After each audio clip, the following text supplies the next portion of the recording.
Hi there. This is Jo Zulaika with Women Who Lead with Heart with a really provocative topic tonight. It's all about how well do we value ourselves? What is self-value and are you good at it? Self-value is about how you honor yourself, how you value yourself, how you invest in yourself. And so many women that I know sort of put themselves last on their list, or they feel like they are honoring themselves by having a list that they then slay and get everything done, but they're not really putting their own needs and their own happiness and health and well-being on the list itself. They feel like showing up is honorable, doing all my tasks is honorable. I sort of have to win the day, prove myself, make things happen. That's how I front up in a respectable way with honor. I wonder if this resonates for you. If you're watching live, give me an emoji, say hi. And if you're watching on the replay, give me a hashtag replay so I know who's out there. We're talking about self-value. So this whole topic came up a couple of days ago where I said something in Facebook about how my brain is my biggest asset without any qualms or conundrums. Like, absolutely, my brain is the biggest asset and I own nothing more valuable in my entire life than my brain. It's what gets me through and to everything that I want and everything that I experience in my life. So let me just explain this concept that I believe is absolutely true with how we show up in life. Everything starts with our self-concept. There are deep-seated beliefs and our subconscious assumptions about who we are and if we matter and what we believe. Really deeply embedded. So we start heart-centered with our self-concept. And this is even unconscious assumptions that are true for us in our lives. And we all have different ones. That's why life is so interesting. Is everybody has sort of a different way that they come at life with their own self-concept. From your self-concept, very close in that next ring are your beliefs. What you believe is true, your values. And then after that become your thoughts. Your thoughts are informed from your values, your beliefs, and your self-concept. Are you following me? It's like rings in a pond. The very first pebble drop is your self-concept and how you are with yourself. These are the things that were formed from our ego when we were really, really little, about mattering and about belonging and about being worthy. But there's lots of other things too that we learn from our families of origin about what matters and what we believe and what we value. And those things are the centrifugal rings that come out from your self-concept that become your beliefs and your thoughts and then your feelings. This is the huge trigger in your life, is when you have a feeling about something, because feelings are what lead to actions. Thoughts don't really lead to actions as much as feelings do. And feelings and actions lead to results. So let me kind of break that down for you one more time. It starts at your core with how you feel about yourself, your self-concept, your mattering, your worthiness, who you are in the world, that you get from your family of origin at a very young age. And that self-concept then forms your beliefs and your thoughts, your feelings, and then your actions, and then finally the result that you create in the world. So if you're able to like sort of draw a diagram about that, you'll see if you were to change your thoughts, you change your results. If you think about it, if you really change something that was a disempowering thought for you, something like, oh, that never works out for me, or I suck at math, or I'm always late, or I'm not sure if I should, if that really is, if I belong at that level, if I can really be that wealthy or be that smart or be that important. We have these types of limiting self-talk that goes way back to our self-concept. If you were to change that thought, you would change your result. You would not block yourself from all that you could accomplish. So, what I posted the other day in Facebook was how before 6 a.m. I'd spent almost $400 on my brain because I had booked some time with a really talented practitioner that lives in a very different time zone than me. And her whole thing is creating transformation for her clients from the inside out. Creating transformation by changing your subconscious beliefs and your subconscious assumptions about who you are and what you deserve. So imagine that if you were able to scrub that part of yourself so that you were able to accept and expand with a sense of like, yeah, I can have that. Yeah, I'm worth that. Yeah, I can be as rich as I want. I can be as impactful as I want. I can have whatever job I want. I could run in the Boston Marathon if I want.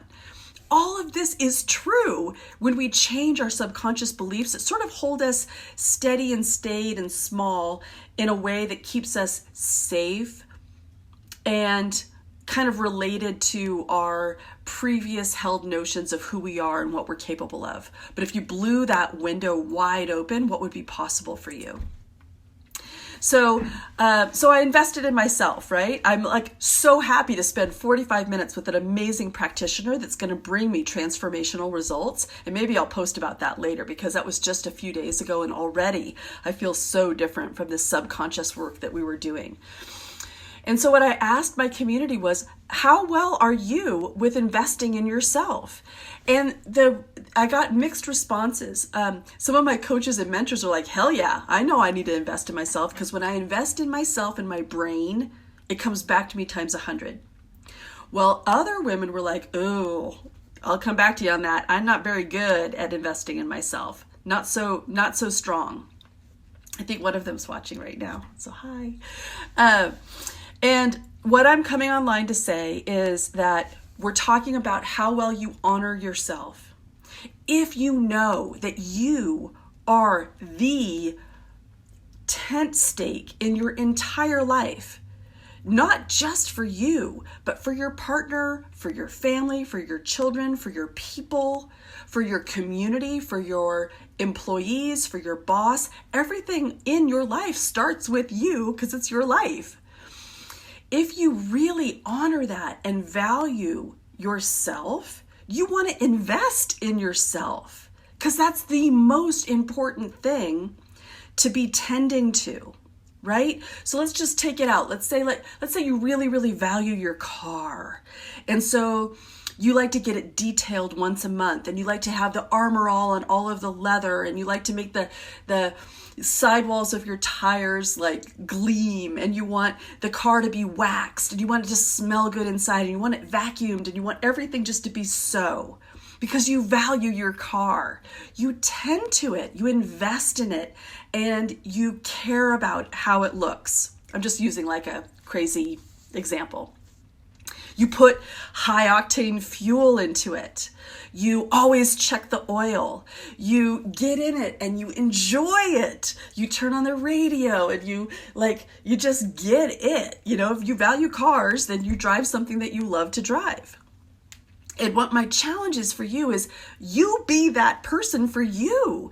You want to be like, I love on me so much that there is nothing more valuable than my self-concept, my beliefs about what is possible for me in life, my thoughts and my feelings about what I'm going to expand into and what I'm capable of, my ability to risk and not shrink back, my ability to go for the brass ring and not be afraid that if I fail, it's okay. I want you to see yourself as the ultimate thing to invest in. There is nothing more important. And so many women that I'm talking to on the phone who are thinking about investing in themselves like what it sounds like, but they're not quite there at prioritizing themselves that high on the register. So let me know if that's you. If you absolutely buy into everything that I'm saying and feel like, yeah, that makes sense. Next up would be, do you prioritize time just for you? Do you actually put on your calendar or on your agenda or in your day planner or for your day, this time is just for me? To sit and be, to breathe in and out, to look at the wide horizon, to nurture positive emotion, to meditate, to give myself a self-affirmation, to write my thoughts and feelings in a journal. Do you prioritize time for you? It's the first thing you want to think about. Do you hold yourself preciously? That's the second thing you want to think about. If you do, you feed yourself well. You feed yourself something that nourishes you. You move your body. You surround yourself with positive people and you get rid of things that are negative because it's not worth it. You hold yourself preciously because you want the influence that is around you to be something that positively impacts all parts of your being, your emotion, your thoughts, your feelings, your self-concept. And do you speak kindly to yourself? Are you capable of not selling yourself short or self-criticism to the point where you sort of just, beat yourself up for mistakes or feeling lesser than or wishing that you were somehow different, better, more? These are part of how you prioritize yourself, how you value yourself. Is you show up for yourself in the same way that you would for a really trusted friend or a dear family member or somebody that you just thought was precious. You would give them time. You would give them sort of like a container of preciousness that you wouldn't want anything negative to infect them. And you would speak kindly to them. So that's how you honor yourself, how you value yourself. But now let's talk about investing in yourself. So especially I think women who are sort of sensitized and culturally infused with this notion that we serve, that we're first for others and then sometime later for ourselves. We often don't really think of ourselves as worthy as investment, or the last time we considered it was for our college education. Is that resonating for you? That you might have felt like it was sort of a clean investment to be able to invest, $20, $30, $40, $50, $100,000 in your education because that's sort of assumed in your culture. But other than that, the investments that you can count that you've put into your own well-being, into your brain, into your growth, into your self-concept, into your ability to positively impact your beliefs, I'm willing to bet it's very slim. And I want to call that out because this is what we want to be talking about when we're talking about self-value. You put your money where your mouth is. You put your money where your heart is. You put your money where it's important, right? So let's talk about a friend that you may know or somebody in your life who really values like prestige and outward appearances and a certain look. And this friend might have absolutely no qualms whatsoever spending $1,000 on a shopping spree for like one item, for a certain pair of shoes or a beautiful coat, or for regular visits to their hairdresser, something that's just so important to them that they front up to the world in a certain way that they are willing to make that investment without question. It's because that's what they value, right? There's this value in how they appear to the outer world, prestige and clothes and a certain sense of mattering is tied to, how they look. Bingo. That's one way that we show our values, what we buy. I'm not talking about treats. Okay, when I'm talking about investing in yourself, I'm not talking about like treating yourself. treating yourself is like going out for a spa day, which is great. I'm all about that. I'm not casting any shame on going for a spa day and getting a mani-pedi, or buying the special coffee, or having a really nice cocktail, or something that feels like I deserve this and I want this for me. I'm going to buy a beautiful salad, or I'm going to go organic. I'm going to buy something that makes me feel good. A treat, an ice cream. That's not what we're talking about here. We're talking about investment. We're talking about money that you put in that you will get value back in some other way. It's not a fancy coat, it's not a mani-pedi, and it's not organic food, although that can be an investment because it's going to come back to you in another way. I'm talking about investing in your personhood, your brain, your growth, your mindset, your training, so that you have better thoughts and a clearer way of approaching decision making. I'm talking about investing in your mental well-being so that you're able to notice shameful thoughts and get rid of them. Notice unproductive, critical self-talk and get rid of it. An investment in that type of brain health is absolutely worth the dollar amount that you're paying, because what you're getting is a future free of those limitations. You want to invest in something that's going to reap rewards like capacity. Like when I invest, let's say I'm an entrepreneur and I invest, this is another type of way of investing, not just in my own self-value, but maybe I want to invest in getting an assistant to help give me capacity, because time is my only non-renewable resource and my brain is my most valuable asset. Those things together would tell me, go get yourself a virtual assistant, lady, so that you can increase your capacity and expand into what you want to think about and create more space to talk to people and collaborate. You want to invest in your education, in your edification, your ability to have new ideas, to push yourself further.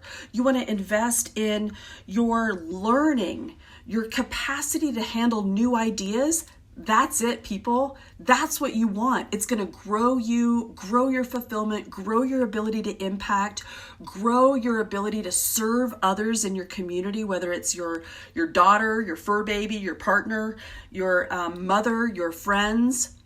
When you invest in your own well-being, when you clean up your thoughts, when you invest in your brain and train yourself so that you can show up at a larger level, that's what I'm talking about.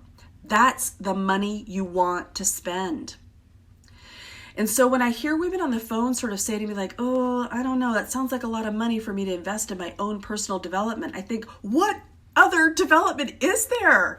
Like, what else do you want in life? Whatever you want to do, be, create, think, have, aspire to, it all starts here.